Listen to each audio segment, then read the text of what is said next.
All right, let us begin. We have a jam-packed NBA slate. Who am I to waste your time? It's the leans, it's the locks, it's Sunday. So we've got a ton to dive into. Thumbs up, subscribe, you know the drill. Yes, I still have money for you at Bet365. Yes, I'm still going to badger you to join the Discord because Linquist is there and some others. But look, we've got a lot of NBA to talk about. And the playoffs, regular season, a lot of stuff's winding down right now as we get into that playoff push. And Saturday didn't give us much with these two games. So let's jump into it. Heavy slate, not much time to do it. I want to start where you want to start. And that, of course, is the Raptors on the road in Charlotte. Well, what are we going to do here? It's a difficult 13.5-point number to kind of indicate whether it's a Charlotte line or Raptors line. You want to go back and forth on that. For me, I'm just looking at, well, we know Toronto needs this game, these games, as things kind of come down and they drop that game to the Sixers. So they're back in action following that. And then you have Miami with the game against Dallas notwithstanding, but you've got some squads just either with you or above you. The problem for, look, on the other side of it, Charlotte full-on eliminated. There's not going to be anything at all for the Charlotte Hornets that you're going to want to say, like, yeah, this is what you can point to outside of a bunch of bench guys getting mass volume. But this is really it for Charlotte. So Toronto, how do we get around this without having to lay 13.5 points? I think the easiest thing to do is take the Raptors first half, not first quarter, because they can come in here snooze fest, but they'll get their shit together by the second quarter, or they'll just start out and extend themselves in the first quarter, and that'll be enough, all right? What's not enough, what doesn't seem to be enough, is how many times I can tell you about Bet365. My goodness. Virginia, Colorado, Ohio, New Jersey. You have to be 21 or older. Gambling problem, 1-800-GAMBLER. Take 60 seconds. Sign up below. Click, claim, bet $1 after depositing 10. You'll get 200 right back. I say 200 because you missed the chance at 365. Don't miss the chance at 200. That's all I'm saying. That's it. Don't miss your chance at that. Why is this only a 2-point line for Chicago? Memphis is clinched, right? We know that the Grizzlies bounced back following that win streak that was snapped. Doesn't look like you're going to get a Ja absence, right? Chicago, on the other hand, this is a pretty hefty play here for Chicago at home getting 2 points, who hasn't really proven anything, especially recently in their last 10 games or so. Yet here the books are telling you that Memphis is either too disinterested, they've got everything in there, or Chicago is dangerous enough in this scenario where the books don't want to take any liability and only have that too. Looking at it now ahead of time, this is as early as it gets, but early look at it, you kind of have to lean Chicago here. Now, money line is not going to be an option for us because we need as much as we can get with Chicago. I don't know. I don't know how this moves to 3-4 by tip. So I'm looking at 2, thinking, if anything, it might move down to a pick'em or close to it, 1.5 money line reflecting that. I'll take as much as I can here. The 2 points, absolutely fine. We lean Chicago. Now, Portland, this is insane. This was at 17.5 earlier. I don't know. I would shop. You might still be able to get it at 17.5, but I imagine it's dipping simply because it's 17.5. I mean, come on. 17.5 points for the Minnesota Timberwolves to cover just seems like a pretty big ask. It just seems like Minnesota is simply getting the benefit of the doubt of playing a Portland team that's been eliminated, that shut Dame down, that's down to fumes and scraps when you're talking about who's actually out there for the most part. I get it. They've dropped 5 straight games. This doesn't look good. I get it. But 17.5 points. Let's be honest. Minnesota comes in limping. Minnesota comes in, they've split their last 10. Minnesota comes in dropping 2 straight. Are we looking around like, whoa, here comes Minnesota with something extra to play for and push for. I know that they're on the outside in right now, but that's not going to change overnight. It's like trying to lose 20 pounds overnight. It's not going to change overnight. You're going to have to work at this. You've got the Lakers in front of you. You got OKC behind you. This is not just going to fix itself in one game, one night. I'll take the Blazers with all those points because I don't know what the hell happens in the second half and the fourth quarter, but I know that Portland's got a bunch of guys playing for work. And that's a dangerous theme that we're going to stick with this today in this slate, but it's going to be something we'll definitely pay attention to in this final week. Nets game, this is going to be a total for me. No lock yet. No lock yet. I know. 8.5 point spread here for a Jazz team coming to town. And you've seen, of course, the Brooklyn Nets are just trying to get it from anywhere they can. And it's been a difficult, if you can't rely on Mikal Bridges, then it's just been difficult to find consistency, even from Spencer Dinwiddie, right? Like the tails of Cam Johnson have kind of faded. And now with the ups and downs of Markkanen's health and Jordan Clarkson's health, we've seen Talen Horton-Tucker come out of here and blast away right now. The Jazz, both, as I mentioned, Markkanen and Clarkson, looks like Sexton is out, as is... Right, well, I mean, we'll be out, sorry. Clarkson is out, as is Markkanen, a little up in the air. I'm going to jump on the over now. I'm going to anticipate that Markkanen is playing. I'm going to anticipate that Brooklyn is trying to push and run Utah out of the building. Jazz are just there. They're an annoying team right now for a Brooklyn squad that's super desperate because they're still hanging on to what was built for them. But look, here come the Nets trying to win 3 straight. I'm not going to get against that right now. This is the lock, folks. At least our first one. Go over in the total. Allow Brooklyn to score. Allow Mikal Bridges to open some things up. Spencer Dinwiddie is a passing machine. The Discord knows. And we have on the other side the expected playing, at least, of Lauri Markkanen. Over Nets, that's a lock. We move on. Another total game, but a little different here. Atlanta, what do you make? And I'll ask you out there, and you can let me know in the comments, of course. That's where we find each other. But what do you truly make of Dallas? Like, Dallas is not a team that no matter what happens on a night in, night out basis, I just don't know if Dallas is a team that you trust to get things done, that you trust. And it's not even like, hey, I got my money on them. I mean, like, legit, without from a betting standpoint, just from a prediction standpoint, how much can you truly trust that Dallas is anything redeeming when it gets down to playoff crunch time? Like, we need these types of games. Because they were just in one on Saturday night. And what's changing now as the road trip continues and you go from South Beach to Atlanta? You also have a lot of distractions. You know what I mean there? Just across the board. So this doesn't become any easier for Dallas, who has just looked so off, so bad, so cooked. You're not getting much from these superstars in Luka Doncic and Kyrie Irving, if he's still one. You're not getting much offense either, but they drag you down. They drag you down. I think they do that with Atlanta. Trae Young has had some stinkers out there.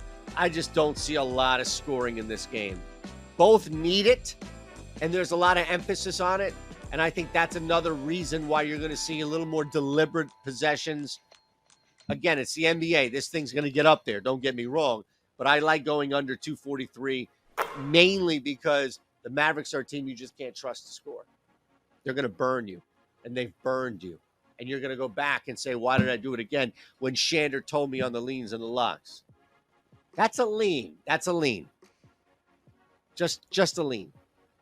Magic, we'll get to that game in a second. How about the Wizards-Knicks? How about Madison Square Garden right now, where the Wizards just seem to be down everybody, right? Kristaps, Bradley, Kuz.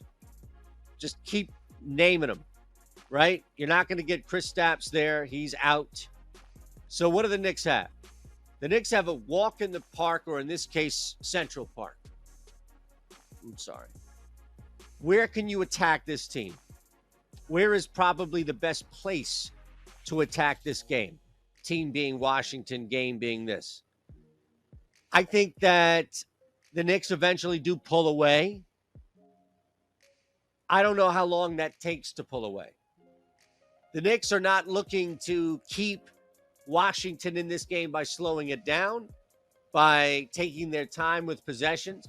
They're looking to play bully ball.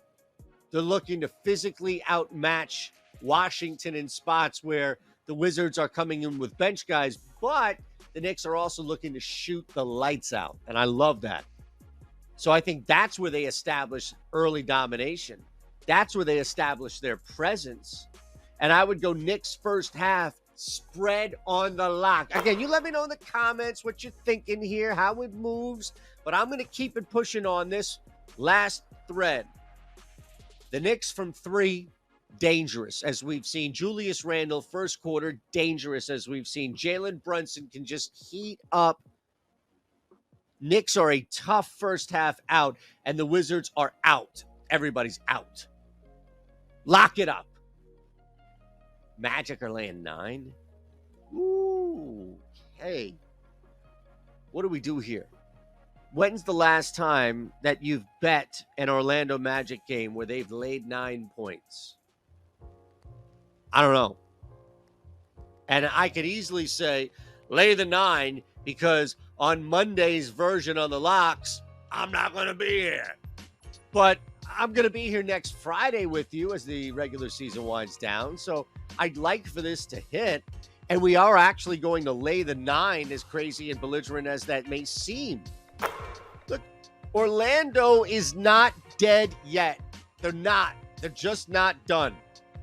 And Detroit, you have to think that losing 8 straight right now and solidifying your spot atop the lotto, or right there atop the lotto as your goal, that's got to factor into these types of games. I saw a team in Philadelphia lose as many games as humanly possible, and this shit really did ramp up towards the end of the year. Just like teams are ramping up and playing starters longer and trying to extend anything to get into the playoffs, you're going to start to see the reverse when it comes to teams solidifying lotto spot. Hard to go against Orlando, who, until told otherwise, is fighting for that play-in spot. Until somebody comes over and says, no. You see that E next to you right there? Nah, you're done. You're cooked. Eliminated. Orlando doesn't know any better, and I don't know any better, because I'm damn well laying the 9 points. It's a lean, but I love it. Now, another team that's cooked, another team that's out, another team that has absolutely nothing going for them except trying to match Houston or overtake them in the loss column, is the San Antonio Spurs team. They've lost 6 straight. 6 fucking straight games for this San Antonio Spurs team, who's got nothing. Malachi Branham continues to just disappoint bettors who bet on him and put money on him. It's going to be a nice young talent, but my God, what is wrong with a 3-point prop? Why won't that work with him? San Antonio is it's just awful. Just a bad situation. Greg Popovich, go. This game, however, is in Sacramento. And you may look at the standings and think, well, the Kings, what are they really? You got Memphis 2 games up, Phoenix, Clippers, they're still trying to hold on. Sacramento is pretty entrenched where they are right now. Doesn't mean technically that they couldn't catch. It just means that they're pretty locked in right now to where they are.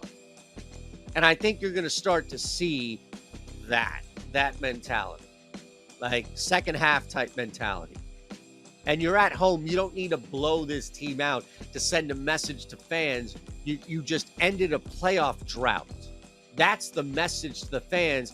Everything's going to be all right. I'm not even quoting that Naughty song. I'm just saying I think they actually played that Naughty song at the end, in which the Kings beat the Blazers and snapped that funk, that playoff-less streak. You heard that song? Dun, dun, dun, dun, dun. Yeah, all right. Yeah, okay, you're right. The guy in the song, makes an interesting point. You can see the guys sitting next to each other. He makes an interesting point about how everything's going to be all right. I'm telling you, it was harmony. All these different people were coming together. The Sacramento Kings are going to the playoffs. Cultures coming together. Hugs and kisses. It was like New Year's Eve all over again in Sacktown. But they don't need this game. They're going to win the game, but they don't need to send a message. So we will confidently take the 15 and a half. All right? Now, let me tell you what's going on. I mentioned the Discord. This is Smasheroo, what's happening here. ES Insider is the code. All right? You get in, you get half off your first week. It's simple stuff. All right? I won't lie to you and tell you that half off. You're going to get half off your first week. So click below, use the promo code ES Insider. And again, you can see what we're doing, which is a bunch of fun stuff. And that's really what it's about, right? Just, hey, told you about that Magic team making money. Harris Smith. Cavs, live stuff. It's great, man. We just want you to be a part of it. Again, ES Insider is the promo code. Parlays, a couple of parlays for days right there. That's all. All right. Now what do we do with this Rockets team? What in the world can we possibly do with the Rockets team taking on a Lakers squad right now that's been playing pretty well? They put together a couple of things. LeBron James busted one of the parlays that we put out in the NBA video. Destructive was what I meant to say, but I said the wrong word and I tripled down and said it 3 times over. Look, I like the Lakers, man. The Lakers are a good team right now. Lakers starting to put some things together right now. Austin Reeves, LeBron James, helping out a guy like Anthony Davis. You cannot go wrong with something like that. But you're on the road here. We just talked about this kind of malaise that I think is going to set over on Sunday. And Houston's lone real shot at competing is the first half. I don't want to spend a ton on this. It's an 11 and a half point spread here. But what I would strongly suggest is shop the first half because I think you're going to get a really good opportunity to take Houston with the points in the first half. And that's where I'd lean. Try to just sneak up, try to sucker punch, try to just get one over on the Lakers. And that's where it would be in the first half. Again, big numbers. I get it. But I like Houston plus money. First half spread plus points. Sorry. Clarify. First half spread. All right. We move on. Hey. Thunder getting 4.5 against Phoenix. Kevin Durant's back, and Kevin Durant is back. Kevin Durant's back with the team in Phoenix. He's playing. He's back in the league. It's awesome. He's also back in Oklahoma City. I don't know how much weight you put in this. He was already back when he got dealt to the Nets. So this isn't like something sick or crazy. Like, oh my God, what's happening here? It's just a matter of an old town, an old connection, an old fling, an old something. I just think Oklahoma City, I'd like a little more points here. I would. 4.5, just not enough for me. So where else can I get some value? Where else can I attack this game if I don't like the spread at 4.5 and I don't have the stones to jump on the Thunder money line? Well, it's actually going to be the total, and we're going to go under 234. It's similar to what we saw with Dallas. Thunder are just not performing as well as we like to think. They've struggled, and it's against bad teams out east even. So, like, what the hell's going on there? Just to return to home, you've got a really difficult team in front of you. Yes, Phoenix doesn't have a lot right now, and there could be some bench movement, but they still have the Clippers, and they still have the Warriors behind them. So while it's not so much what's in front, it's what's behind. And that's a problem. Major problem. So I think what we do here is look at it and say the better play would be to go under 234 and count on OKC just playing a little bit better on the defensive side of the floor. And that slides in as a win. Another game, another total. Cleveland Cavaliers at home, and that's a different story. But look, the Pacers, this game here is another one where Cleveland is kind of in their spot right now. 3.5, that's the gap. below, above, respectively. You've got the Knicks who are going to clinch. It's just a matter of time. They're not going to catch Cleveland. You've got Philadelphia in front of the Cavs. They're not going to catch Philadelphia. But the Cavs have dropped a couple, and you think, well, getting back to normal means playing better defense, even more defense. The Pacers are so disgusting. They're so ugly of a basketball team. I don't want any part of that team. I'm going to go under 229.5 as the Cavs win and control. That's it. Win and control. Sixers, Bucks. Just take the Sixers. Just take the Sixers. Take the points. I'm going to tell you this right now. Joel Embiid, this is the last chance for Joel Embiid to truly, honestly, win the MVP. Like, lock up the MVP. It's going up against Giannis. It's going up against the big bad Bucks here. Just do it. Just do it. I'm telling you this right now. You would be foolish not to lay or take the 4.5. I don't care on the road, home, what have you. The Sixers are going all out. They're not going to catch Milwaukee, but in their minds, they think they can, and they're going to go all out. I just don't think Milwaukee will. It's a big difference. I just don't think Milwaukee will go all out. I think Milwaukee's going to look at this game intelligently, like, slow down, young man. We're not in here for all this shit. We lose this game, we lose this game. Sixers are like, come on, we got to get this. We got to get this. No, you do not. Joel Embiid should not be playing in this game.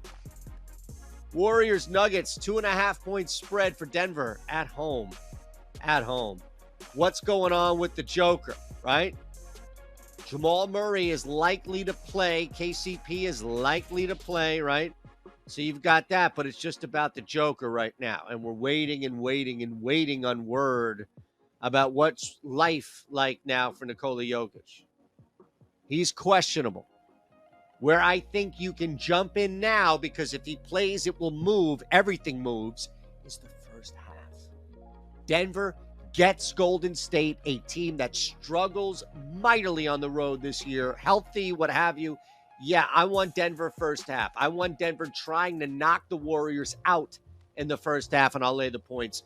Nuggets, first half spread, with the anticipation, of course, of all these guys coming back and playing. All right, there you have it. We just destroyed the slate. Appreciate it.